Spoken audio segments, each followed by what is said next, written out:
Okay, jeez. I almost broke the bus. You want to start over? No, let's let it roll. Georgia loses 28-21 in a game that didn't feel that close, although Texas did goof around at the end a little bit. What does this mean? It means a lot because it is the Sugar Bowl. This was a big deal. I know a lot of people want to dismiss it. You know, it was a disappointment still to be here after, almost making the Final Four. But at the same time, this was a big loss. They came out flat. There was no energy. It just felt like, they were kind of, playing too finesse. It felt like they didn't want to be here. They'd rather be in Athens. I get it. It seems like to me, I think the loss in this game was a bigger deal than a win would have been. Of course. Because now, it exposes Georgia a little bit, and I think it brings everyone back to reality a little bit, the Georgia fans. What is reality? Just that, they aren't where, everyone wants them to be yet. I mean, everyone wants to compare them to Alabama right now, but it's just not there yet. They can be beaten if they don't play well.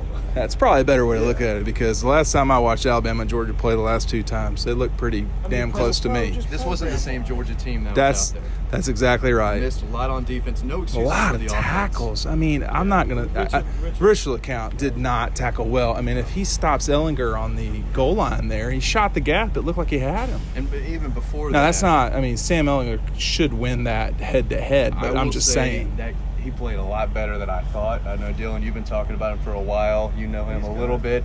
No, he's good. He played really, really well. And he did. Georgia came out flat. They missed tackles. Offensively, there is no excuse, though. There's no – that was horrible. The exact opposite. I talked on here about this game. I thought Georgia was going to run all over Texas, run them right out the game. They ran they ran on Alabama. Yards. Why would you – Exactly. And it makes sense, but, boy, 83 yards rushing, that's definitely not going to cut it. They just were never in sync on offense. It was bad. It was another game where you can't run the ball. You have to put too much on Jake Fromm. He can't do it. And I'm not suggesting – by the way, I mean, there's no way Justin Fields sticks around at this point. No, I don't think so. I mean, I don't want to say that – I mean, we're so definitive and we don't know anything. I'm just – why would you stick put the pieces together. Yeah. He wasn't a part of this at all. He wasn't in the locker room after the game.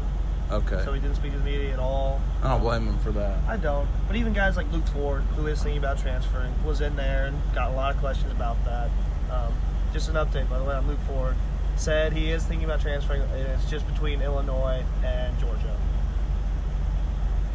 I don't even feel like I have to say anything. What about J.R. Reed? J.R. Reed? He talked a little bit about going pro. So he's going to think about it. He's got the 2 weeks before the January 14th deadline. Safety spot has to be better. Was it bad?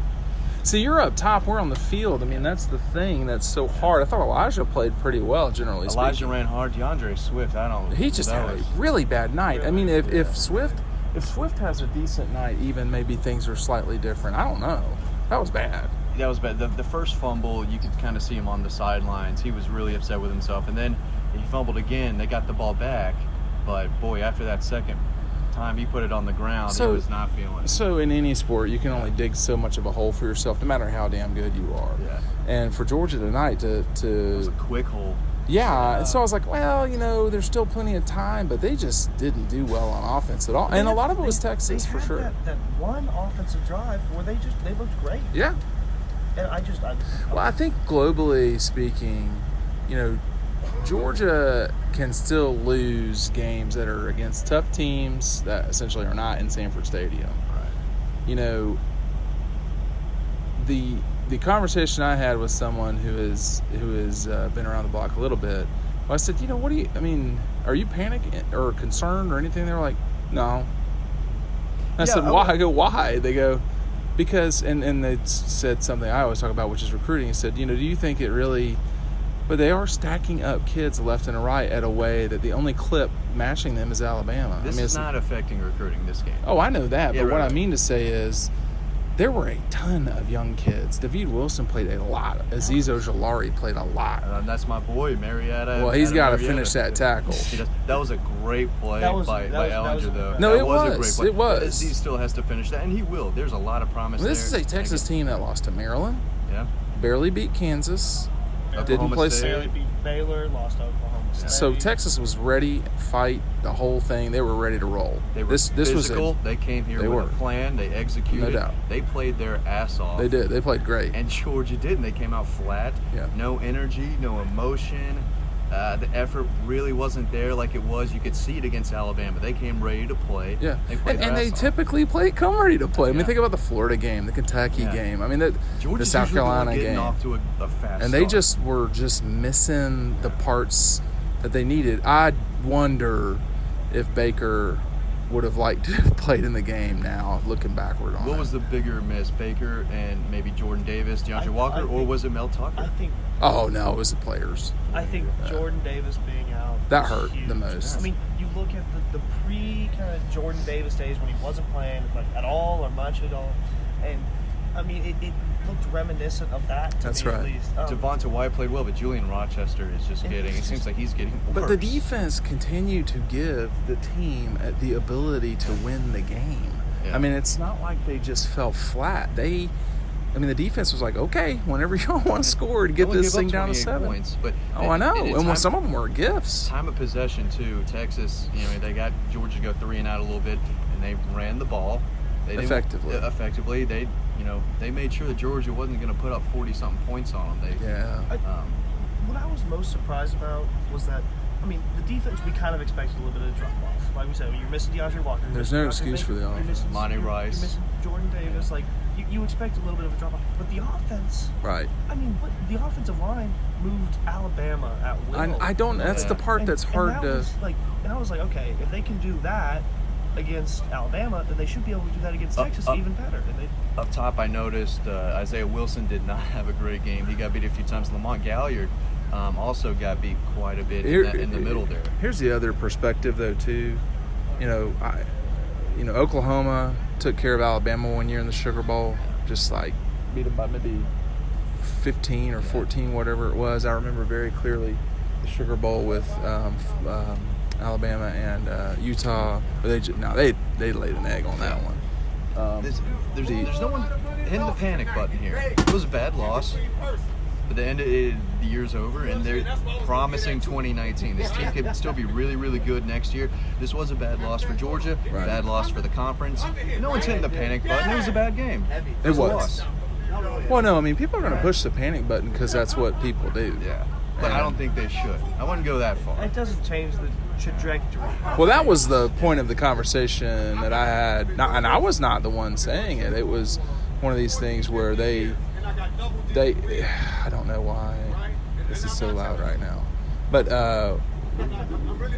the conversation was, I asked him, why don't you think that this is a problem? And they said, because the long term of this thing, I said, because Kirby is a psychopath? He said, yeah. And he said, oh, I wouldn't put it that way. And I was joking, obviously. If this was like a Chick-fil-A Classic, game to start the year, Georgia, Texas, and this happened, I'd be really concerned. But it wasn't. It was at the end. You got a lot of guys missing on defense. The offense just decided not to show up for one reason. Well, Jake Fromm had a bad day. He just was straight up off. But when you look at the numbers, it looked better at the end of the day. Well, they played fine in the last 20 minutes, I guess it was. Swift will never play like that again. No. That would be the worst game of his career. Yeah. That will be the worst. Swift? No doubt. Well, Worst when I game of his asked Kirby life. that, he was like, he did his whole, guys, you acting like you want to fumble. No, I just said, obviously he doesn't want to fumble. Yeah, Kirby. Everyone, but the strip shouldn't get stripped. Now, the hit on the ball was a good play by Texas, period. B.J. Foster, man, former 5-star. That dude could be a top 10 pick in the NFL draft if he keeps up. He is really, really good. He had a big game today. Jim Chaney was pissed when he came down. I saw him riding when they were moving the coaches, I saw him riding on a golf cart towards the locker room. He was not happy. He shouldn't be. He was not happy. And today, I thought he called an all right game. I thought he did a good job. Somebody said they just threw the ball too much. Up in the box, I wanted them to keep going with the run. Because I'm thinking, they're going to bust one of these soon. Yeah, that's Don't what I would abandon think. the run. Don't abandon the run. But then at some point you have to pass. You had to go because you were down too much. I think there was a certain point where it was like, we do need to pass a little more. Yeah. There was a sense of urgency. Like they had to move the ball a little quicker, get farther downfield. And so I think they had to do it. it's not like they lost their identity, which is running the football, because they really did try. And then Elijah ran hard. Brian Harrion.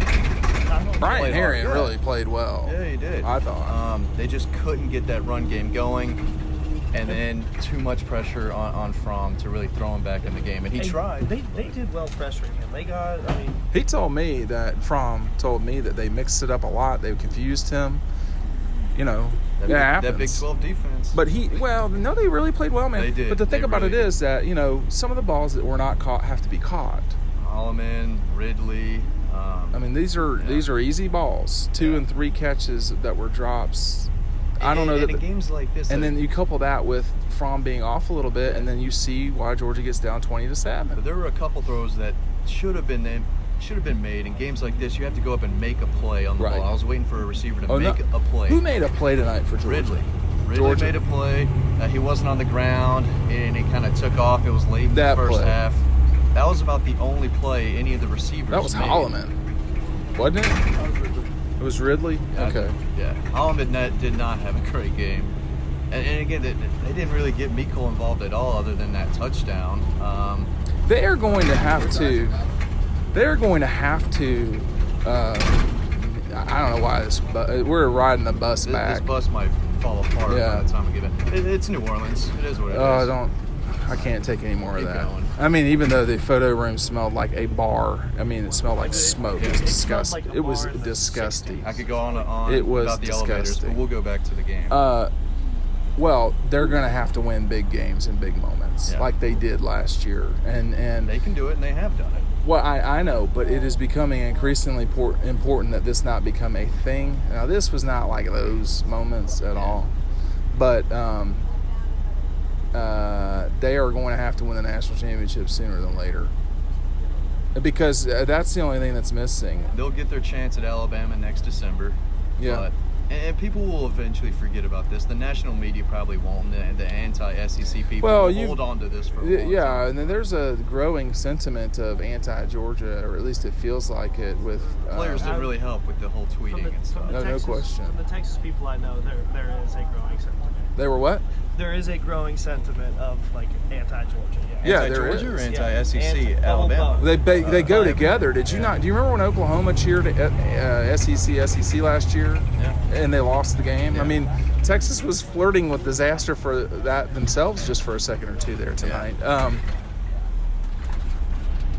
And by the way, I mean, Texas should be a lot better than they've been in the last decade. I don't think that. I mean, I don't know how many times Dylan and I have had that discussion. Yeah. Well, it took them 15 years, but I guess they're back. If you beat Georgia, I don't think you're allowed to say Texas is back. That's like a trigger. Those people will say they're back, I guess. But Texas was back when they beat Notre Dame and went. What was it? 4-8. 4-8. Yeah. So you cannot say those words. But no, it was a great win for Texas. I mean, you don't win a Sugar Bowl every year, and. You could tell they wanted to beat an SEC team. Yeah, they got their shot at an SEC team, and they took it. They took full advantage of it, played their ass off, prepared. They did everything they needed to win this game. Not getting into the playoff had to affect Georgia. There's no other way. No doubt. There's no other way to put it. I mean, that's just all it was. They were upset about it. I don't want to say they. I don't blame them. They should have gotten in the playoff. Period. I don't want to go as far as saying they gave up on the season as soon as they realized they were not in the playoff, but.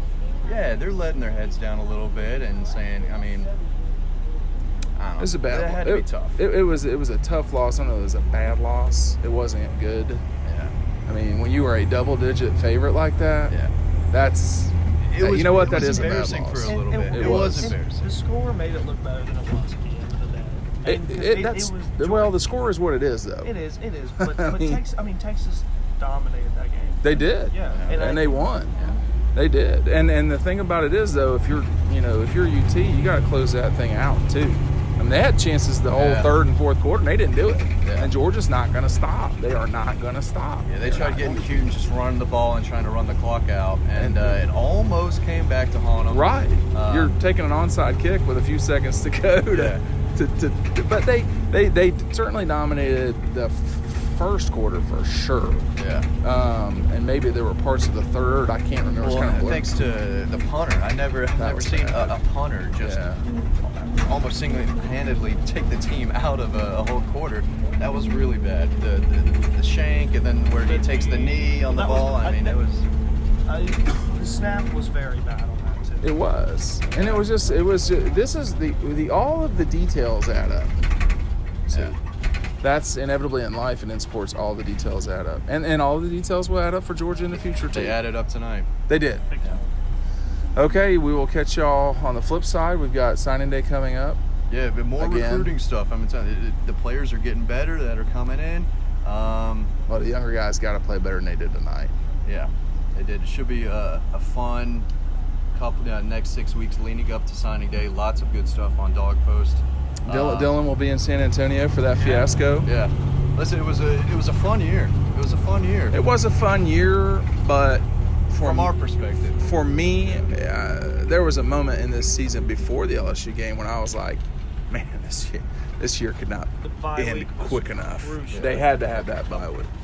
And we get 2 next year. That's phenomenal. Yeah, that'll help my sanity, I think. That'll be fun. Yeah, the Aggies come to Athens next year, which is great. Don't have to go out there. But this was definitely a lot. I mean, you go to Kentucky, you go to Florida, you go to Missouri, you go to, what was the other one? Louisiana. Yeah, it was a pretty heavy. It was a grind. It was a pretty heavy schedule, and then we went to Pittsburgh, Kansas, Rhode Island. Yeah. There was a lot. It's been a hell of a 6 months for the Dog Post crew. So, it's been quite a bit for sure, and hopefully we'll be able to shut it down here. And head back to Georgia in the morning. If this bus gets us back to the hotel. I'm still not sure is going to happen. All right. I'm ready to get out of this city. All right, join us on the site, dean@dogpost.com if you have any email questions, but click the link below to get to Dog Post.